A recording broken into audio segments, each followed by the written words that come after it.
যেরকম সম্প্রীতি সৌহার্দ্য বর্তমানে আমাদের বাংলাদেশের রাজনীতিবিদদের মধ্যে দেখা যাচ্ছে, কথা বলেন ঠিক কিনা? 12 তারিখে ভোট হওয়ার পরে বিএনপি ক্ষমতায় আসার পরে গতকালকে একটা রেকর্ড হয়েছে, 55 বছরের রেকর্ড ফেল হয়েছে। আপনারা সকলেই জানেন, গতকাল বর্তমানের প্রধানমন্ত্রী তারেক জিয়া ইনি নিজে তার সঙ্গী সাথীদেরকে নিয়ে বিরোধী দল বাংলাদেশ জামাত ইসলামের আমির সাহেব ডক্টর শফিকুর রহমানের বাড়িতে আসছে। সুবহানাল্লাহ বলেন। শুধু তাই নয়, সেই সাথে নাহিদের বাড়িতেও আসছে।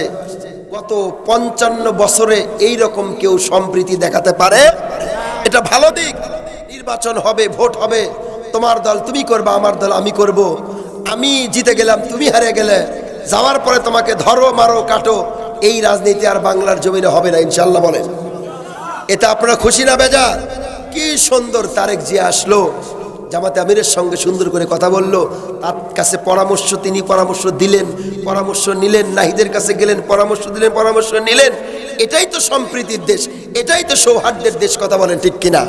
আমরা এমন দেশই দেখতে চাই, আমরা সবাই ভাই ভাই মিলেমিশে থাকতে চাই। সকলে বলেন আমিন। এরকম মিলেমিশে সবাই মিলে ঐক্য বন্ধন অটুট রেখে আমাদের চলার প্রয়োজন আছে না নাই? দুঃখজনক হলেও সত্য, গত কয়েকদিন থেকে অনেক জায়গায় এ ওর ওপর হামলা করতেছে, এ ওর ওপর মামলা করতেছে, ইত্যাদি দিতে হচ্ছে। আমরা বলতে চাচ্ছি না, ধাওয়া পাল্টা ধাওয়া এগুলো আর বাংলাদেশে না হয় ভালো, হওয়ার কোনো প্রয়োজনে আমরা সবাই সম্প্রীতির বন্ধনে আবদ্ধ থাকতে চাই। আল্লাহ পাক আমাদেরকে কবুল করুক, বলেন আমিন। প্রশংসা হবে কার?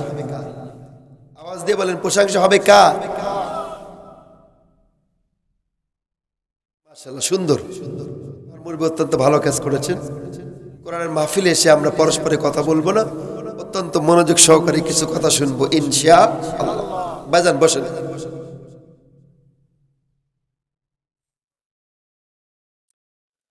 দরুদ এবং সালাম বর্ষিত হোক শেষ নবীর প্রতি, সকলে পড়ি সাল্লাল্লাহু আলাইহি ওয়াসাল্লাম। সম্মানিত ভাইয়েরা, আমি প্রথমেই আপনাদের কাছে ক্ষমা চেয়ে নিচ্ছি। আপনারা এখানে অনেকেই আছেন, হয়তো আমাকে চেনেন, কেউ চেনেন না। ক্ষমা চেয়ে নিচ্ছি এজন্য, আপনারা কিছুটা হলেও বুঝতে পারতেছেন আমার কণ্ঠটা বসে গেছে এবং আমি শারীরিকভাবে অসুস্থ, জ্বর। এজন্য আপনাদের কাছে একটু ক্ষমা চেয়ে নিচ্ছি। আপনারা ক্ষমার দৃষ্টিতে দেখবেন। ভাঙ্গা গলায় কয়েকটি কথা বলবো, কথাগুলো হবে কোরআন এবং হাদিস থেকে ইনশাআল্লাহ। এই মাহফিল শেষ পর্যন্ত হবে, 12টা পর্যন্ত শুনলাম, তারপরে আবার তবারকের ব্যবস্থা আছে। অন্তত পক্ষে 12টা পর্যন্ত কারা কারা থাকবে একটু হাত তুলে দেখাই। হাত তুলেন। আল্লাহ তুমি একটু ক্যামেরাটা বাজাই দাও। লিল্লাহি তাকবীর। আবার লিল্লাহি তাকবীর। আমার ভাইরা, মুরব্বী মানুষ একটি তাকবীর দিলেন। এই তাকবীরের দাম কত জানেন? আল্লাহ রাসূল বলেছেন, আল্লাহর কোন বান্দা বান্দি যদি লিল্লাহি তাকবীর আল্লাহু আকবার দেয়, একটা তাকবীরকে যদি এক পাল্লায় দেওয়া যায়, সারা পৃথিবীকে যদি আরেক পাল্লায় দেওয়া যায়, আমার আল্লাহর কাছে এই তাকবীরের মর্যাদা, তাকবীরের দামটাই বড়। সুবহানাল্লাহ বলেন। তাহলে ছোট্ট করে 2টা তাকবীর দিবেন। এখানে সামনে যে ভাইরা বসে আছেন আমি দেখতে পাচ্ছি সব ভাই বিয়ে করছেন, ওয়াবিয়ালা কম দেখতে পাচ্ছি। তারপরেও যদি থাকেন, বিয়ালা একটা তাকবীর দেন, ওয়াবিয়ালা একটা তাকবীর দেন। 2টা তাকবীর হলে আলোচনা হবে ইনশাআল্লাহ। আগে বিয়ালা।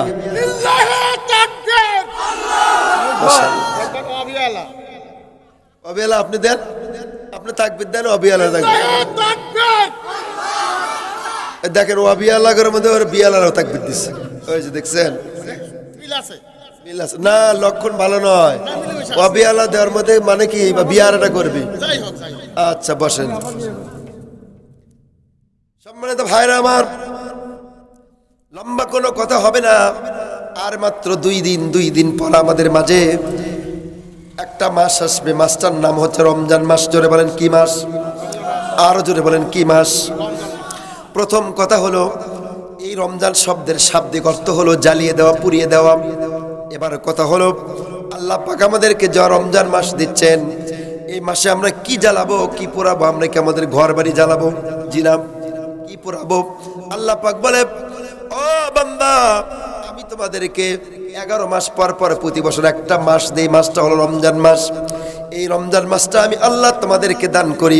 11 মাসে তোমরা যে গুনাহগুলো করেছো, এই গুনাহগুলোকে জ্বালিয়ে পুড়িয়ে ছারখার করার জন্য আমি আল্লাহ রমজান মাসটা তোমাদেরকে দান করে দিই। বলেন সুবহানাল্লাহ।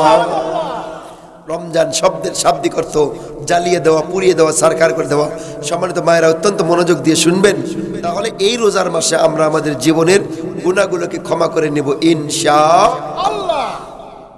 এই রমজান মাসে আমরা কয়েকটা কাজ করি, ভালো করে মনোযোগ দিয়ে শুনে নেন ভাইরা। কি কাজ আমরা করি? সর্বপ্রথম কাজ হলো এই রমজান মাসে আমরা সবাই রোজা রাখি, ঠিক কিনা? কি রাখি? রোজা রাখি। এবার কথা হলো, এই রোজাটা তো আমাদের জন্য ফরজ করে দেওয়া হয়েছে। এই রোজা রাখলে আমার আপনার জন্য উপকার কি হবে? আল্লাহ পাক রব্বুল আলামিন সূরাতুল বাকারার মধ্যে বললেন, ইয়া আইয়ুহাল্লাযীনা আমানু কুতিবা আলাইকুমুস সিয়ামু কামা কুতিবা আলাল্লাযীনা মিন ক্বাবলিকুম লাআল্লাকুম তাত্তাকুন।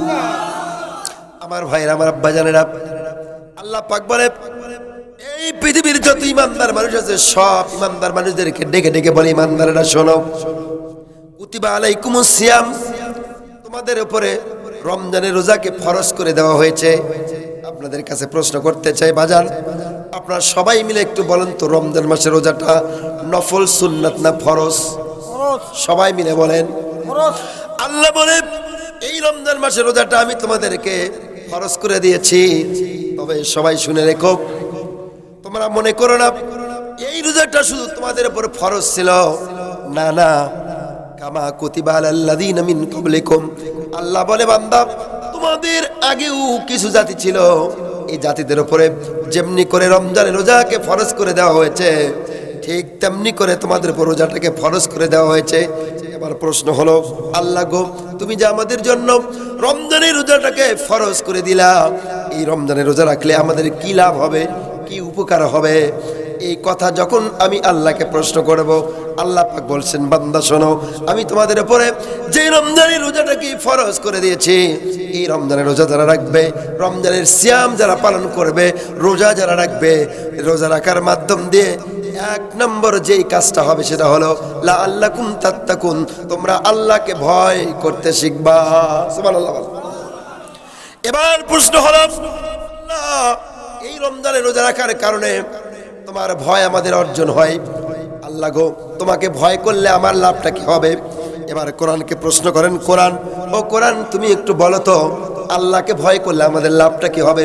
আল্লাহ পাক এখানে বলছেন, ভালো করে শোনো, আল্লাহ বলেন, ইন্না আকরামাকুম ইনদাল্লাহি আতকাকুম, চিৎকার মেরে কন্না আল্লাহু আকবার।